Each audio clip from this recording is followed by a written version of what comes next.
Dear students, ये video में मैं आपके साथ में शेयर करूंगा 12th क्लास का इकोनॉमिक्स का एक important topic types of price elasticity.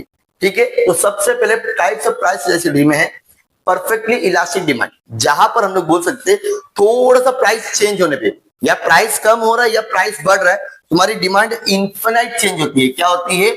Infinite change होती है। इसके लिए हमेशा हम लोग बोल सकते हैं elasticity of demand is equal to infinite. क्या बोलेंगे? ये आप लोग का डायग्राम है जहां पर आप लोग के पास में डिमांड का कुछ पता नहीं है लेकिन तुम्हारी प्राइस बनी हुई रहेगी।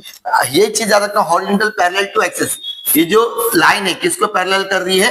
एक्स एक्सिस को। अब हम देखेंगे सेकंड वाला, that is a perfectly elastic demand.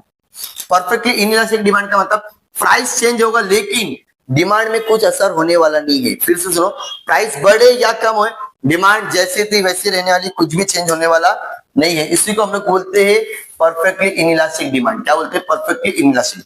अगर आप यहाँ पे डायग्राम देखोगे, प्राइस बढ़ रहा है या कम हो रहा है, डिमांड जैसी थी वैसे ही रहेगी। हम लोग बोल सकते हैं ये वाली जो लाइन है वर्टिकल स्ट्रेट लाइन किसको अभी पैरेलल करेगी? वाई को। इतना लिखोगे तो मार्क्स मिलेगा।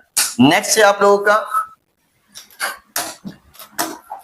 Unitary elastic demand. Unitary elastic demand का मतलब होता है जितने तुम्हारी प्राइस चेंजेस होगा उतने ही तुम्हारे डिमांड में भी चेंजेस आएगा।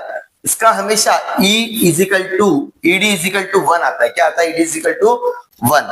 तो आप लोग यहाँ पे देखो, प्राइस तुम्हारा 25% कम हुआ तो डिमांड तुम्हारी 25% क्या हो जाती है?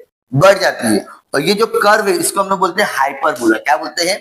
हाइपरबोला। यहाँ पे जो क्लियरली लिखा हुआ है रेक्टेंगल हाइपरबोला। उसके बाद में आता है रिलेटिवली इलास्टिक डिमांड। चेंजेस तो होगा लेकिन देखो, when the percentage change in the price lead to more than the, मतलब थोड़ा सा प्राइस चेंज होने पे, मेरे जरा ध्यान से सुनेंगे आप लोग,